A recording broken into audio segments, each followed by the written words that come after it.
A small oil lamp sits on a flat stone shelf cut into a wall. The wall is wet. The room is below ground, beneath a hill in the city of Rome, and the air in it has not been warm for months. An old man sits on the stone floor with a piece of parchment across his knees. His eyesight is bad. It has been bad for years. He leans close to the lamp. He is writing a letter. He is writing to a young friend, far away, and the letter is mostly practical. He wants the friend to come. He wants the friend to come quickly. He wants the friend to come before winter, because the cell is going to get colder, and there is a cloak he had to leave behind in a town up the coast, and he would like the cloak back. He would also like the books, especially the parchments. The man writing the letter has been in this room before, years ago. Different chain, different emperor. He got out then. He is not going to get out this time. He knows it. The last people to share the cell with him are mostly gone. One of them, a man whose name was Warm in his earlier letters, has walked away. Demas has deserted me, the old man writes, because he loved this present world. Only one friend is still with him, a quiet physician. The old man writes the man's name simply. Only Luke is with me. The lamp flickers. He keeps writing. You don't know yet who this man is. You do not know yet whose chain is on his wrist, or whose cloak is sitting in a stranger's house in a port town called Troas.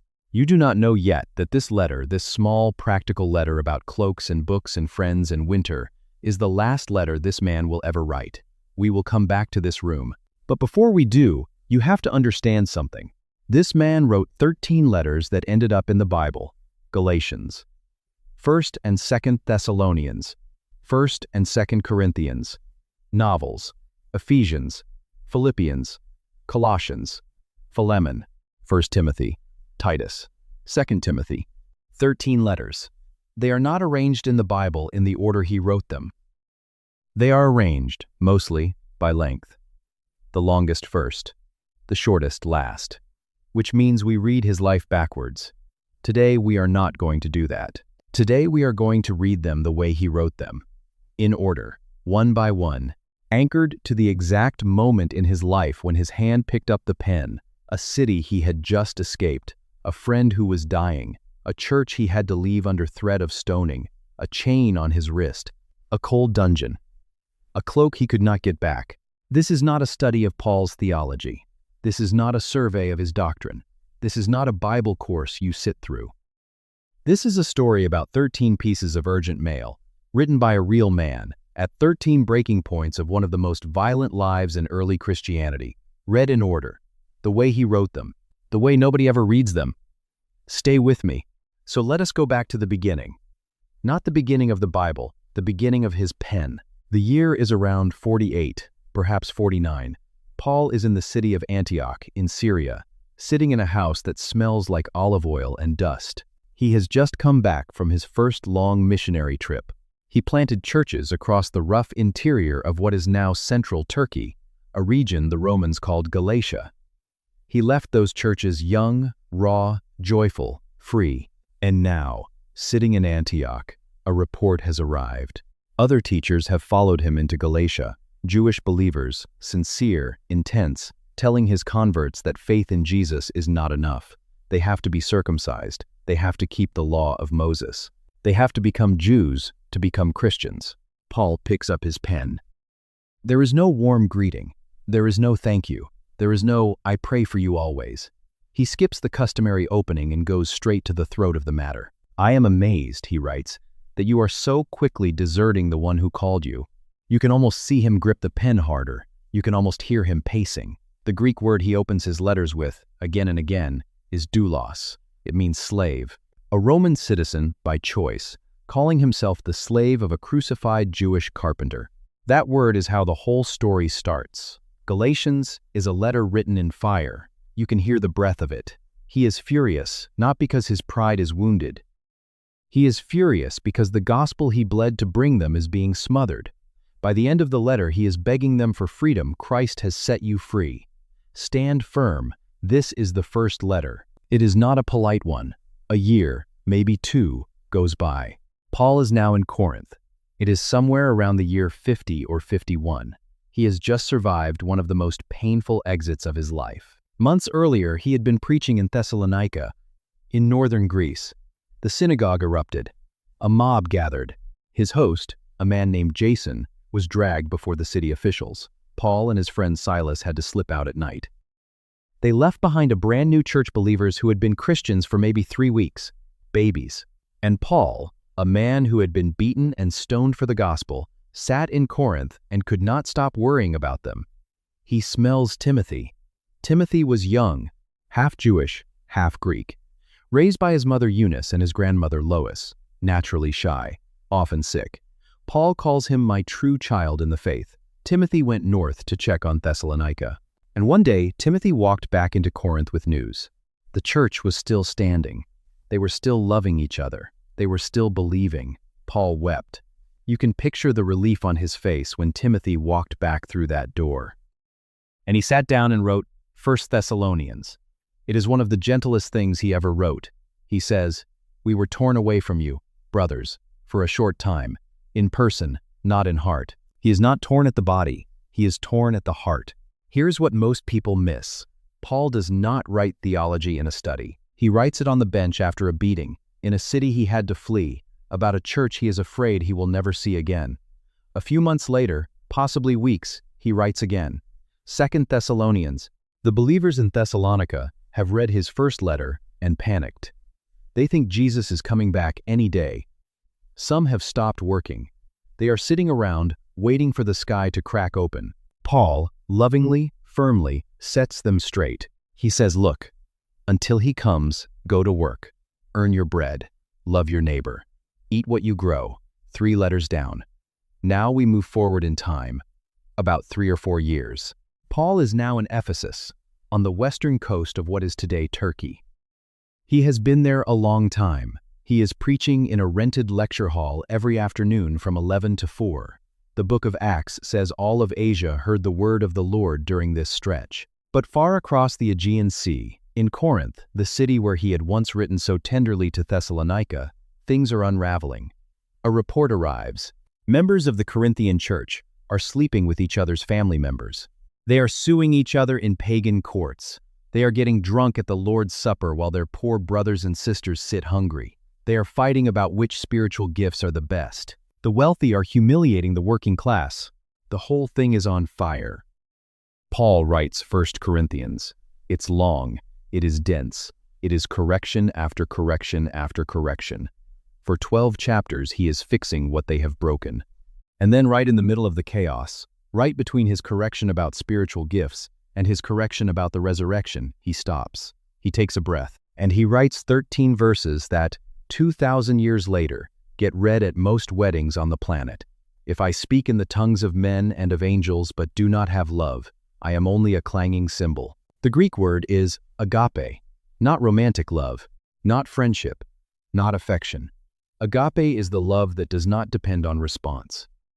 The love that gives whether or not it is loved back. Love is patient. Love is kind. Love does not envy. Love does not boast. You have heard the words. You have heard them at weddings. You have heard them on greeting cards. You have probably never heard them in their original context. Pay attention to this. This is not a wedding poem. This is a furious pastor writing to a broken church full of egos and lawsuits and drunkenness, and stopping mid-letter to tell them none of your gifts, none of your knowledge, none of your eloquence matters if you do not love each other. Read in context. It is not romantic. It is surgical. 4 letters now. Galatians, 1 and 2 Thessalonians, 1 Corinthians. And here is the strange thing. He is not yet halfway through. He has not yet been arrested. He has not yet stood before kings. He has not yet been shipwrecked off Malta. He has not yet seen Rome. The next 4 letters were all written from the same place, and that place is a prison. Before we walk into that prison with him, let me say one thing. If this is hitting you the way I hope it is, if reading these letters in order is changing something for you, do me one small favor. Subscribe, hit the bell, and in the comments, tell me which of the first 4 letters you would not read the same way again. Galatians, with Paul writing in fury. 1 Thessalonians, with Paul writing in tears. 2 Thessalonians, with Paul gently telling people to go back to work. Or 1 Corinthians, where the most famous chapter on love in human history was written in the middle of a furious correction. Tell me below. I read every comment. Now, the prison. It is now the year 55, possibly 56. Paul has left Ephesus. There has been a riot in the city. Silversmiths who made tiny shrines of the goddess Artemis realized that if the gospel kept spreading, their livelihood was finished. They rioted. Paul left. He traveled north into Macedonia, and on the road, somewhere between cities, he wrote one of the most personal letters anyone in the New Testament ever wrote, 2 Corinthians. You can feel him bleeding through the page. He talks about his hardships. Beaten with rods 3 times, stoned and left for dead once. Shipwrecked 3 times, and this is before the famous shipwreck off Malta that has not even happened yet. Hungry, thirsty, cold, in danger from his own people, in danger from Gentiles, in danger from false brothers. And then, in the middle of it, he says something nobody asked him to say. He says he has a thorn in his flesh. He does not tell us what it is. Scholars have guessed for 2,000 years. Eye disease, malaria, a speech impediment, a specific person who would not stop tormenting him. We don't know, but Paul says he begged the Lord 3 times to take it away, and the Lord said no. My grace is sufficient for you, the voice said, for my power is made perfect in weakness. Paul, the great preacher, the great theologian, the great church planter, has a thorn that God will not pull out. He has to live with it, and he writes about it to a church that does not even fully trust him anymore. There is nothing about this letter that is theology in the abstract. It is one wounded pastor saying to a wandering church, I am wounded too, I bleed too, and the grace is enough. A few months later, he is in Corinth himself, sitting in the home of a man named Gaius. He is going to stay there 3 months, and in those 3 months he writes the most carefully argued letter of his entire life to a church he has never personally visited, novels. Novels are different from anything he had written before. The earlier letters were urgent, local, triage. You can feel the gear shift in his writing. You are no longer reading triage. You are reading at a cathedral. Verse by verse, he lays out the gospel from the ground up. Why everyone, Jew and Greek, stands guilty before God. Why God's justice and God's mercy meet at a cross. Why nothing in heaven, on earth, or under the earth can separate a person from the love of God in Christ Jesus. 1400 years later, a German monk named Martin Luther will read this letter in a small tower room, and the entire Western world will crack open. But Paul does not know any of that. Paul finishes novels. He sends it with a woman named Phoebe, a deacon from the port town of Cenchreae. He plans to take a final offering to Jerusalem and then sail west to Spain. He never gets to Spain. In Jerusalem, he is arrested in the temple courts. A mob nearly tears him apart. Roman soldiers pull him out of it. He spends 2 years in a coastal prison at Caesarea. He appeals to Caesar. He is loaded onto a ship for Rome. The ship is caught in a 14-day storm off the southern coast of Crete. They shipwreck on the island of Malta. Paul gathers sticks for a fire, and a snake bites him on the hand. The locals wait for him to drop dead. He doesn't drop dead. He spends the winter healing the sick on the island. Finally, Rome. And it is here, in his first Roman imprisonment, under house arrest in a rented home with a Roman soldier chained to him day and night, that Paul writes 4 letters in close succession. The first is Ephesians. He writes to the church he had served the longest, the church he had wept over when he said goodbye. And in this letter, with iron on his wrist, he does not write about his chains. He writes about the cosmic Christ, the Christ who is seated far above all rule and authority and power and dominion, the Christ who holds galaxies together. Paul is in chains. Paul is writing about a Lord nobody can chain. The second is Philippians. The church at Philippi was Paul's favorite. They had loved him from the day Lydia, the wealthy dye merchant in purple cloth, opened her home and her purse to him. They had supported him for years. When they heard he was in Rome, they sent a man named Epaphroditus with a financial gift and instructions to stay and serve Paul personally. Epaphroditus nearly died of illness while serving him. Paul nursed him back, sent him home, and sent this letter with him. The word joy appears in Philippians 16 times. Paul is in chains. Paul is writing about joy. Rejoice in the Lord always, he writes. I will say it again, rejoice. The third is Colossians. To a small church in a small town Paul has never visited. The church was started by his disciple, Epaphras. A strange teaching had crept in, a mixture of Jewish rituals, angel worship, and a strange early mysticism that treated the body as the enemy. Paul writes to lift their eyes higher. The fullness of God, he says, lives in Christ in a body. And then the fourth, the shortest, the strangest, 25 verses. It does not look like a theological letter at all. It is a personal favorite. Philemon. There is a runaway slave. His name is Onesimus. The name means useful in Greek. He has fled his master, a Christian named Philemon, who hosts a house church in Colossae. Somehow, in Rome, in a city of 1 million people, this runaway slave has crossed paths with the chained apostle. Somehow he has become a Christian. Somehow he has become, in Paul's own words, my very heart. And now Paul is sending him back. He is sending the slave back to the master with a letter. The Greek word Paul uses 3 times in this letter is splagna. It means bowels, guts, the deep, visceral place inside a person where the strongest feeling lives. Modern translations soften it. They say heart. But Paul didn't say heart, he said guts. He tells Philemon, this man has refreshed my guts. Receive him as you would receive me. If he owes you anything, charge it to my account. You can feel the carefulness of every line. You can feel a man trying to talk another man into something the empire would not require him to do. This is not a manifesto. This is not a political document. This is not a sermon on slavery. This is one man asking another man to do something Roman law did not require, Roman society did not expect, and the love of Christ demanded.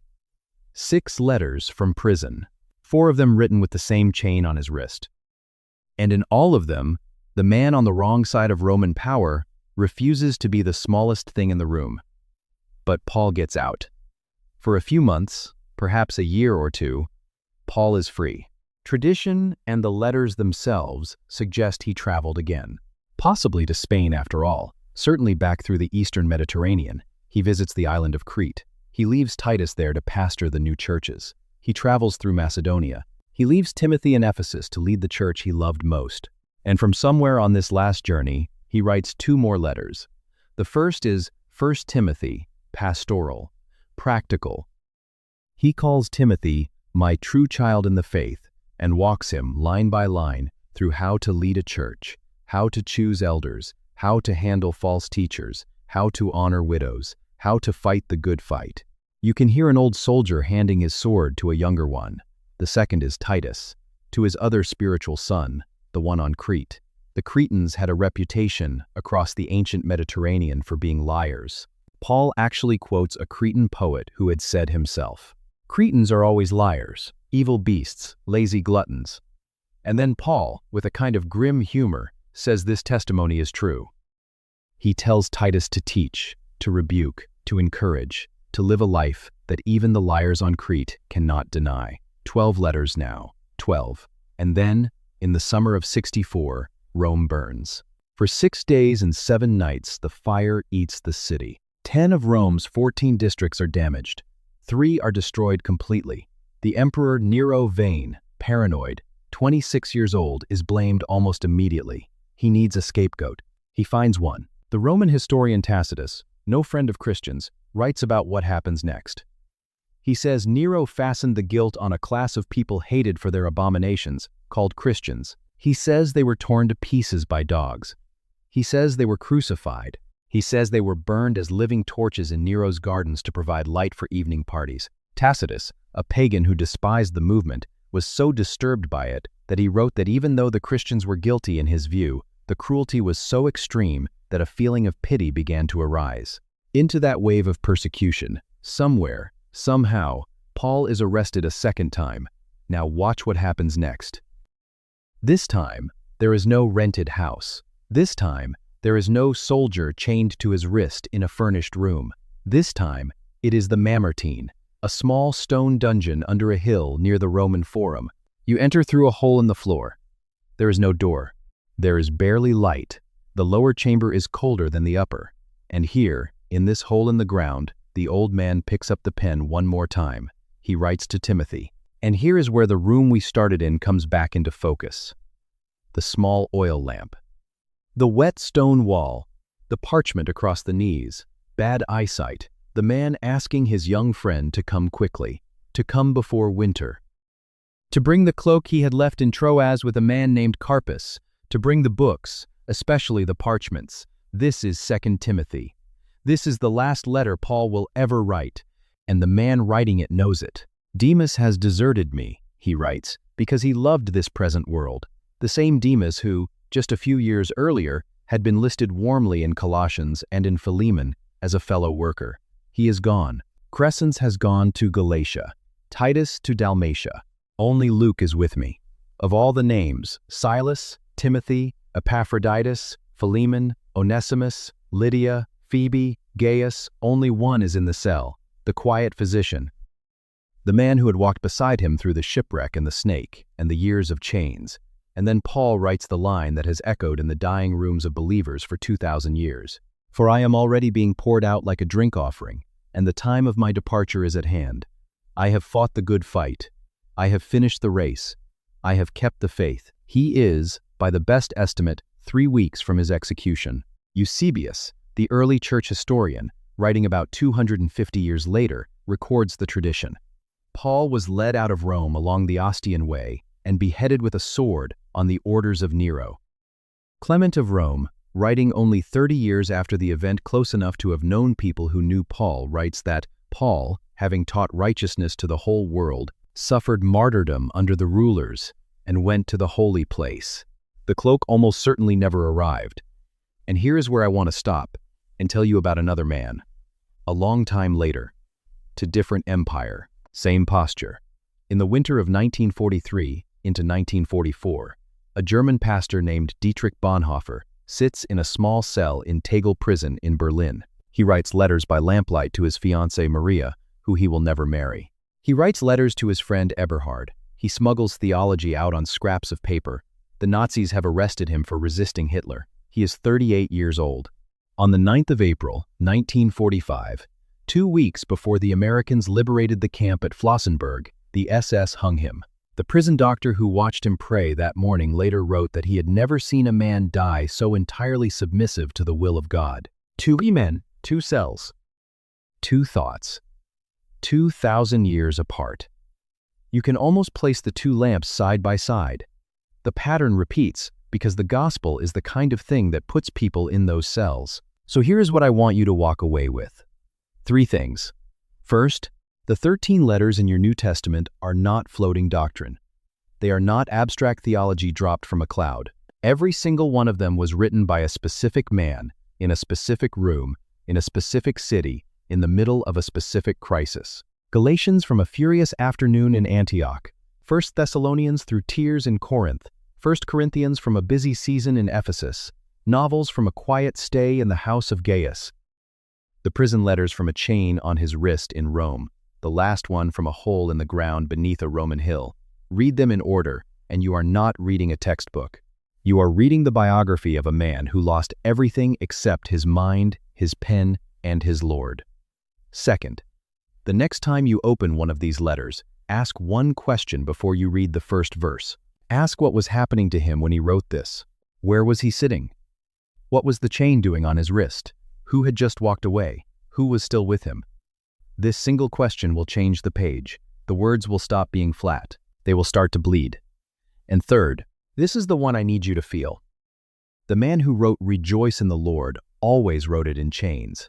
The man who wrote "My grace is sufficient for you" heard those words while begging for a thorn to be removed and being told no. The man who wrote "Love is patient, love is kind" wrote it to a church that had broken his heart. The man who wrote "I have fought the good fight, I have finished the race, I have kept the faith" was, by the best estimate of historians, 3 weeks from having his head taken off with a sword on a road outside Rome.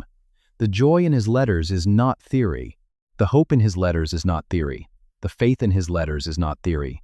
He paid for every word of it in blood. So here's my question for you, and I really do want you to answer it in the comments. Of the 13 letters, Galatians, 1st and 2nd Thessalonians, 1st and 2nd Corinthians, Romans, Ephesians, Philippians, Colossians, Philemon, 1 Timothy, Titus, 2 Timothy, which one will you read differently now that you know when he wrote it? Tell me below. I read everyone.